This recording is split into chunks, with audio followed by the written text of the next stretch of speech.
COP26 is underway in Glasgow, but ahead of the conference, a leaked report seen by the BBC showed that some countries were trying to get a change made to a crucial scientific report.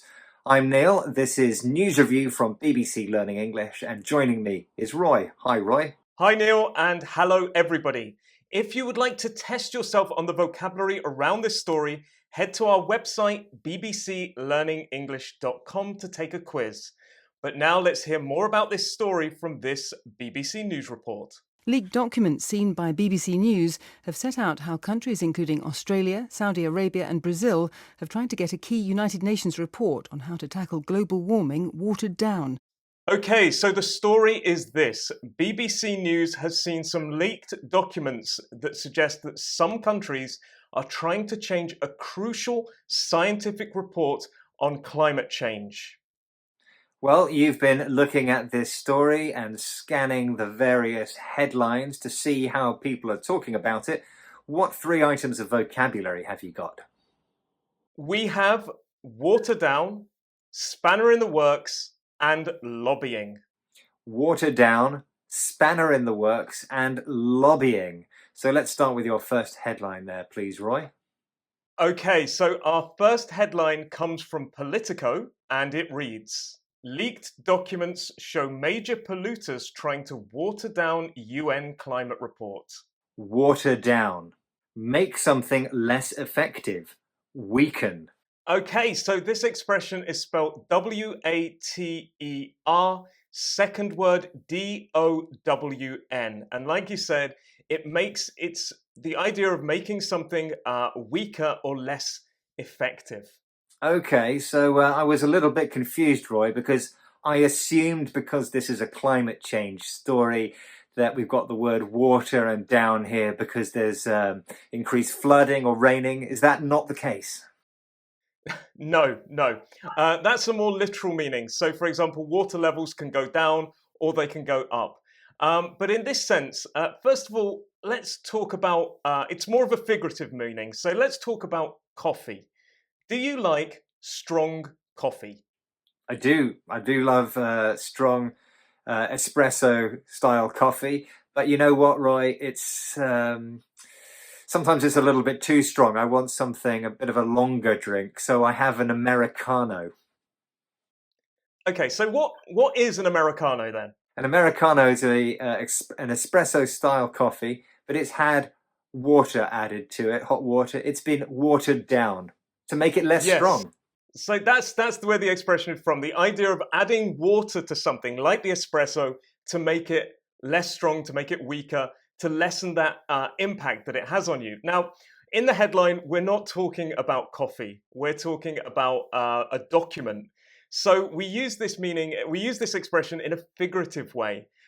So we say water down the impact of a document. And it's the same idea, to lessen the impact or the importance of something, to water it down. Yeah, that's absolutely right.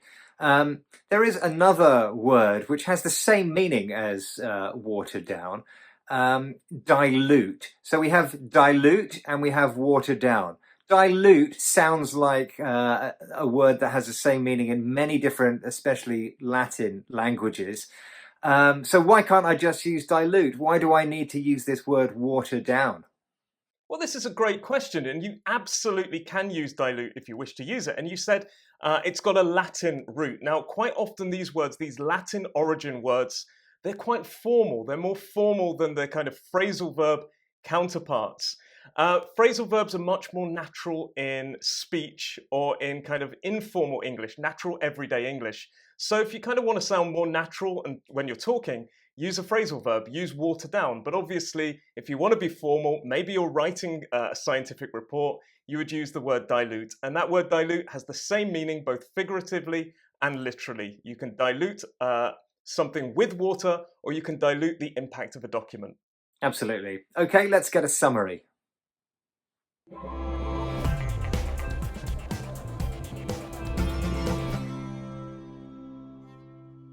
If you would like to watch another program with the topic of Coffee, we have the perfect one for you. Coffee smells great, doesn't it, Roy? But it never quite tastes as good as it smells. Why is that? Well, I'm not so sure, but this 6-minute English has the answers for you. So grab a biscuit, dunk it in your coffee like Rob would, and click the link in the description below to watch it. Absolutely. Okay, let's have a look at your next headline. Okay, so our next headline comes from Down to Earth, and it reads, "These countries plan to throw a spanner in COP26 works," warned BBC. Spanner in the works. Something that stops a plan from succeeding. So, Roy, I know what a spanner is. This is a spanner. What are we doing talking about spanners in reference to this climate change conference? Okay, yeah, well, that is a spanner. There you go, perfect. So, what we use a spanner for? It's an essential tool for engine maintenance or working on machines. So, for example, you can use it, I believe, to tighten or loosen nuts and bolts. Now, what happens, Neil, if you hold that spanner and suddenly you drop the spanner into the engine? What happens? That's going to be bad, isn't it, Roy? Because the engine is a very smooth running machine. And if you throw this into it, this hard piece of metal, it's going to make everything stop or not work properly. So yeah, basically that's the idea of the spanner in the works. Now we're not talking about the literal meaning. Again, we've gone to a figurative meaning. But the idea of a spanner in the works is that same idea of stopping the engine working. So it's something that is stopping a project or, for example, the impact of a document from working. So a spanner in the works is a problem that stops a situation from fulfilling itself, if you like. Yeah. Now, you've got an example of a spanner in the works, haven't you? Yes, I have. And it's a very sad one, to be honest, Neil. My wife and my son, we all live together in Brazil. And at this, about 2 years ago, we decided to move to the UK together. And my wife was getting her visa and everything was organized. She went back to Brazil to finalize processes. And then tragically, COVID hit, which has been tragic for a lot of families around the world. And my wife and a child, they couldn't get here. So it really threw a spanner in the works in our plan. It did. It threw a spanner in the works, and COVID has been throwing a spanner in the works for everyone, really, hasn't it? Yeah. And I mean, in our case, it was this smooth plan that we had, but as it says, something came along and it was unexpected, and it threw a spanner in the works there. But obviously, to be positive, our love has got us through this, and I'll be seeing her very soon. Brilliant. Yes. So there are a couple of words that go with spanner in the works, aren't there? There's throw. Yes. And we also use the word put. So you can put a spanner in the works and you can throw a spanner in the works. Okay, well, let's get a summary.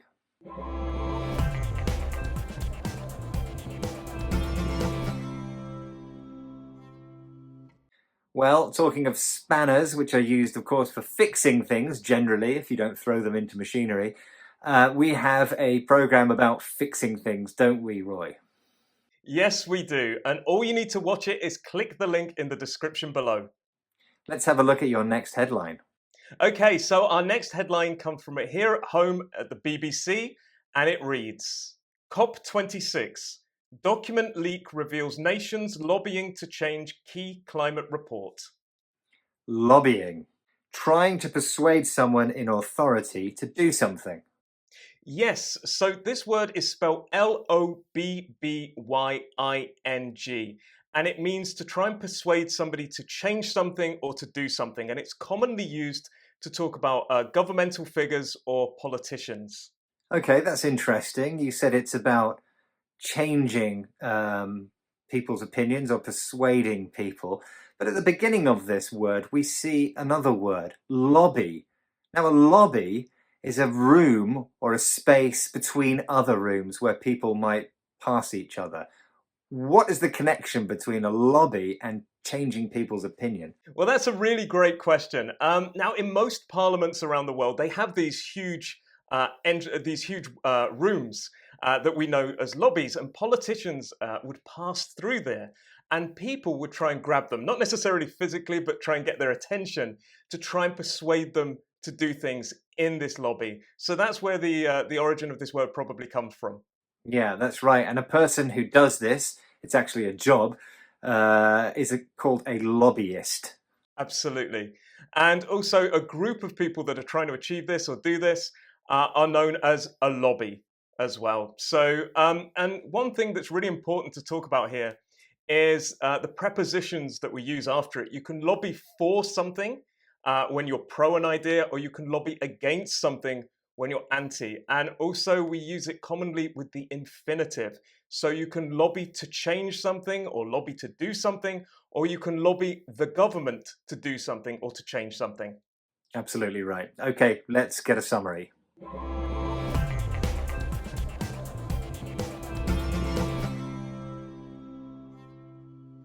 Time now for a recap of the vocabulary, please, Roy. Yes, we had water down, make something less effective, weaken. We had spanner in the works, something that stops a plan from succeeding.